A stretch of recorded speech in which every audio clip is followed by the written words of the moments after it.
Troposphere, stratosphere, mesosphere, thermosphere, and exosphere. 5 layers of the atmosphere.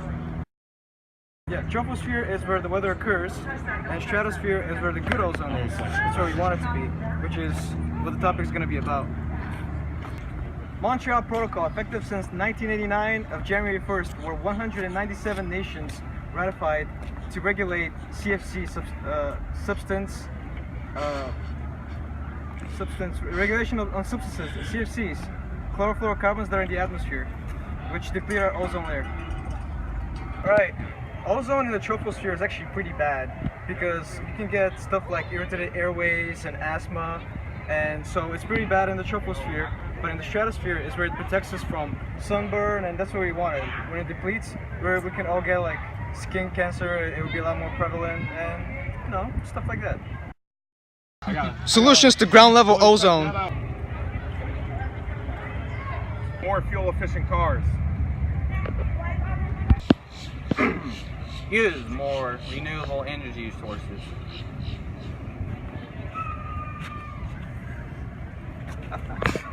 Don't forget about the hole over Antarctica.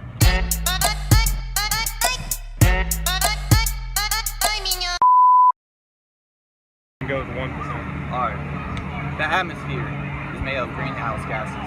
The gases include nitrogen, 78%, oxygen, 21%, 1% left that is made up from many other things. Aeron is like 0.6%. There's carbon dioxide, methane, CO2, CH4, and then some other stuff. Other pollutants like sulfur and stuff. You know. Sulfur dioxide. Regulations at EPA, Environmental Protection Agency, set on air pollution is the ACC, CAA, Clean Air Act. Clean Air Act regulates how much pollutants can go in the air between each company, including like the factories, mills, and just a bunch of other companies that releases pollutants. You know, like how much harder is it to understand? Like, we need to just stop polluting it, and the atmosphere won't be that. El Nino, La Nino. El Nino happens on the west side of America in the Pacific Ocean. East of Pacific in California, but El Nino warms up the water.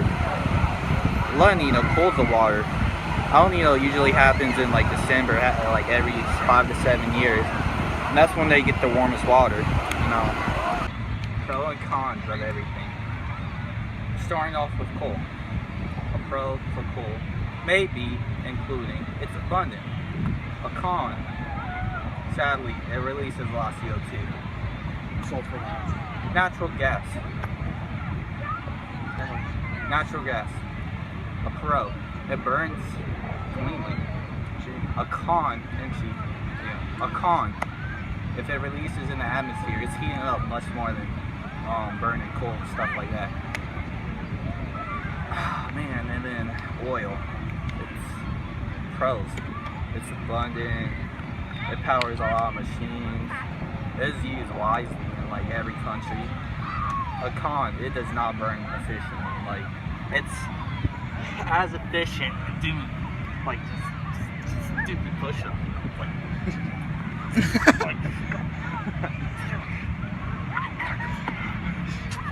Just can't do it. This renewable energy, guys. Just go renewable.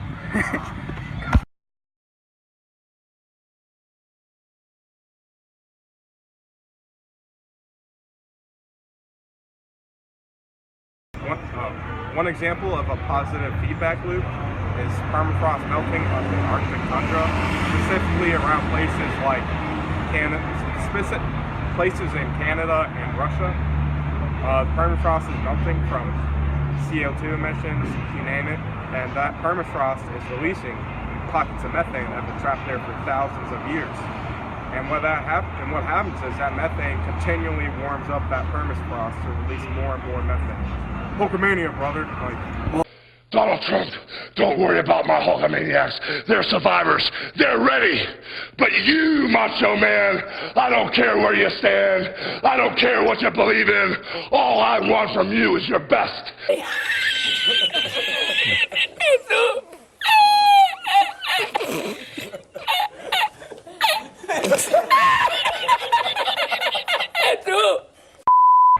Alright.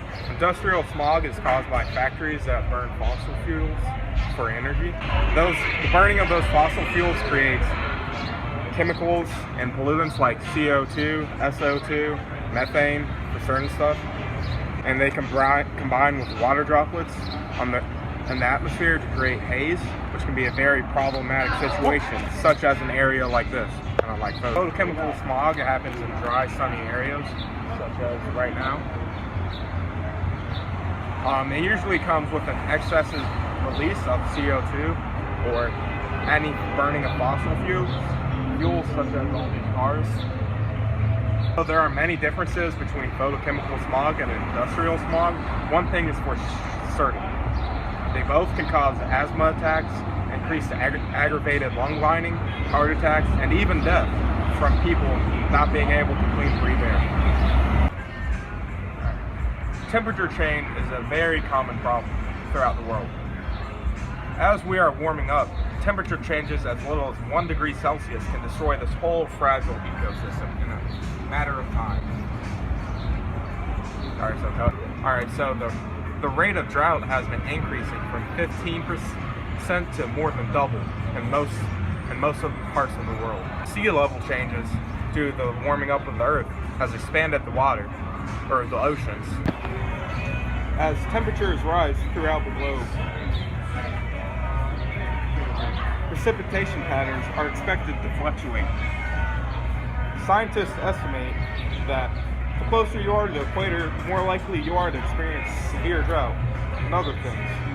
Also, that basically means tropical countries will be receiving less rainfall, while more northern line countries like Canada will be receiving much more rainfall.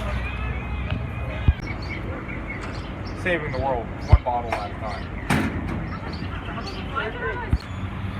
Due to global warming or climate change, scenes like this in Russia are now very common. What was once frozen tundra filled with Eskimos is now bushes and trees and flagpoles, conquered by the United States. Loud, large crowds on the beach. Hulkamania, brother.